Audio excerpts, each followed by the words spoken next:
Hello folks, Mark at Launchpad B coming in today with a Clipchamp.com tutorial.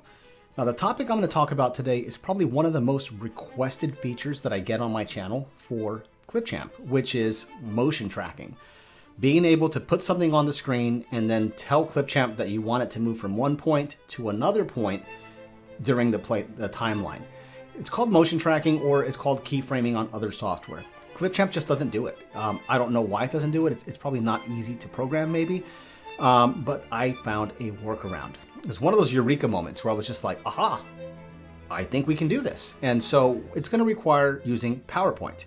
Now I'm using the desktop version of PowerPoint, not an online version. I don't know if other versions are capable of this. I don't have the bandwidth to check it out, but we will be using PowerPoint. We're basically going to draw our object in PowerPoint. We're going to add animations to the object in PowerPoint. We're going to add a green screen background to the object, and then we're going to export it as an MP4. Now, PowerPoint isn't necessarily designed for this, so it's going to be kind of clunky in design. It's not going to be extremely perfect. It's not going to be a video that I would sell to a client. But those of you out there that are looking to have at least this feature in there, this will give you some capability. So let's go ahead and jump in and I'll show you how to do it. First thing we're going to do with PowerPoint is we're going to import the video that we want to motion track. So we're going to go to the top where it says Insert. We're going to select Video. I've got it on my device. And we're going to go with this bike riding video right here. Now, the formatting of the screen is going to be important. You want to make sure the formatting screen aligns with the formatting of Clipchamp. And Clipchamp has a default size of 16 by 9. So if we go to the top of your PowerPoint and we go to Design, we go to Slide Size, we want to verify we're using widescreen. Once you've confirmed that this size of this slide is the same size as your editing screen, or the screen that you've got on Clipchamp. So we're going to make this the same size as that, so that when we import this to Clipchamp, it's the correct size. And we're not going to importing the video into Clipchamp, we're just going to be importing an animation we're making with the arrow. And so what we're going to do now is we're going to find our subject. Who is the person that we want to motion track? So let's go ahead and hit play. And this gentleman right here in the back will be our subject. Just picking somebody random here, okay? And we're going to want to draw an arrow pointing at this person, and we want to make a note of the timestamp. Now, when I go to draw an arrow in PowerPoint, anytime I go to Insert, it's going to revert this back to the very first frame of the video, so I'm going to lose this opportunity here. But what you can do is you can take a screenshot of this. So let's go ahead and find this person again. Boom, right there. Let's say it's 2.22 seconds that we're working with. I'm going to write this down. And what I'm going to do now is I'm going to just use my snipping tool here, and I'm going to take a snip of the screen and try to get as close as possible. Okay, we're going to go ahead and highlight that. We're going to save this as, let's call it freeze 1. Okay, and then we're going to let it play through. This person is here to see where they end up before they leave frame. So here we go. Boom. We'll stop it about right here. This is 5.91. And we're going to do another freeze frame. There we go.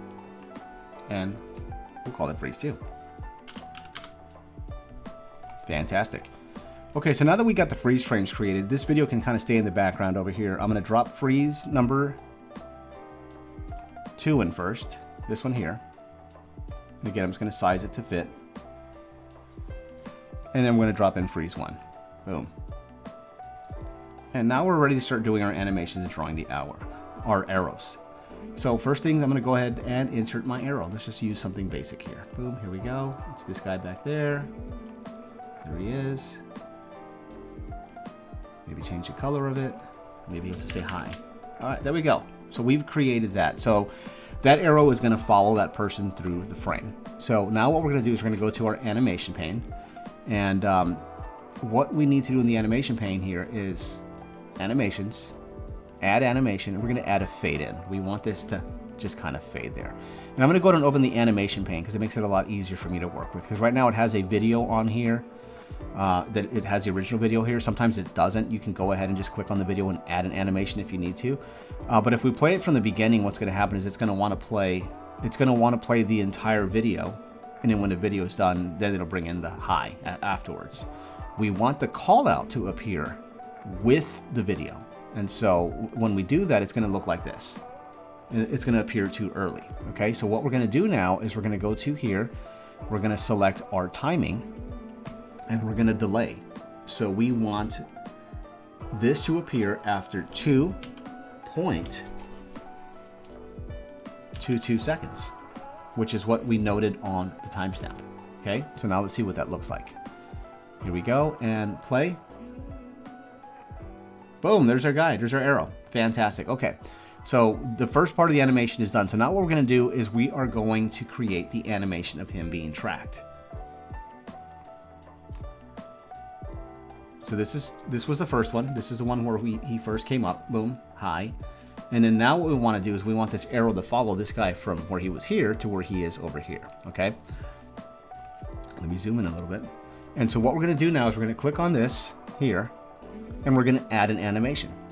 And we're going to go down here and we can select a custom path. Okay. And so all you do now is you go from the center of this and you're going to draw a line as best as you can, like this. And then hit enter. There you go.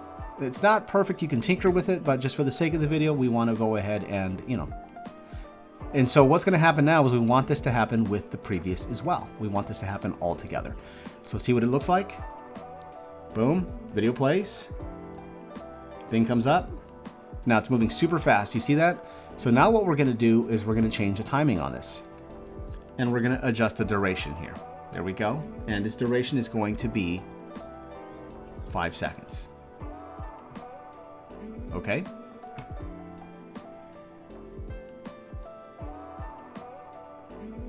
All right, let's go back and take a look at it. So let's play from the beginning. Video starts.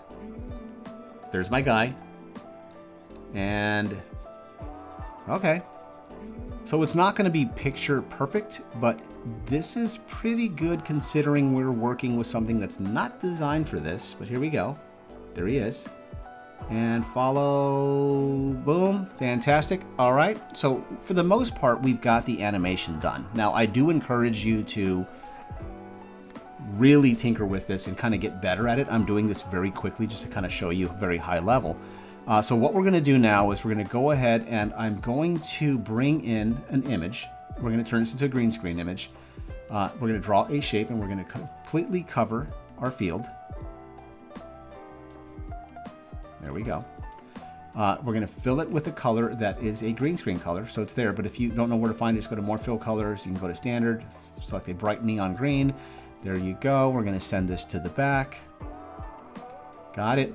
I can delete the video now, and I just want to keep the call out. It's going to appear, boom, and then it's going to travel.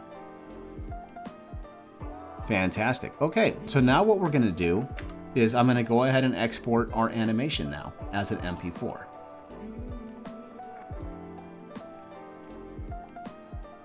$1080, yep, we're good. That's fine. Let's call it, and let's create the video. We'll call it arrow test number 1. Okay, and export. And down here you can see that it is exporting my video. Let's go ahead and bring in our bicycle video that we are trying to motion track. Drop it onto the timeline. There he is. And then now let's go ahead and let's fix our 16:9. There we go. And now let's bring in our green screen arrow. Here it is. Boom. Fantastic. There's our arrow. And there it goes. Woohoo. Now I accidentally copied or created a video with another piece that I don't need there. I'm going to go ahead and just trim that. Ignore that. Okay, so here we go. This is our video. So what we're going to do now is we want to just isolate the arrow. So we're going to use our filters. And if you go all the way down here, there is a green screen filter that will allow you to remove green screen. There it is. Boom. All right, and let's see how this plays together. If this lines up correctly, I'm going to be super excited. If not, we can tinker with it. So let's go ahead and hit play. There's my guy. And motion tracking. What? Okay, fantastic. Now, because it starts to trail off over here, you see this? But anyhow, you can tinker with this. And what I mean by that is you're not confined to keeping your arrow like aligned. But here we go. We're gonna go here. There he is. Boom, right about there. We're gonna just cut it. So in just a few minutes, we have created an arrow that motion tracks your subject. Okay, folks, and that is the basic concept I wanted to show you. How to create your object in PowerPoint, how to animate it, and then how to add the background there, and then how to remove that background in Clipchamp. It can get better with tinkering, so I do encourage you to kind of really play with it. Just keep in mind that some of the settings that you have in PowerPoint aren't going to be down to the exact second, just like we saw with the 5-second delay here. But it will get you by. It'll give you what you're looking for, at least now in a pinch. And hopefully someday Clipchamp will add that feature to their software. Now, I do appreciate you guys watching, and I do ask for your support. So if you did find the video to be beneficial, please make sure that you subscribe and be sure to leave a comment. Also, if there's anything in Clipchamp that you want to figure out how to do, or if there's a workaround, feel free to leave a comment and I'll see what I can figure out for you. I thank you for watching.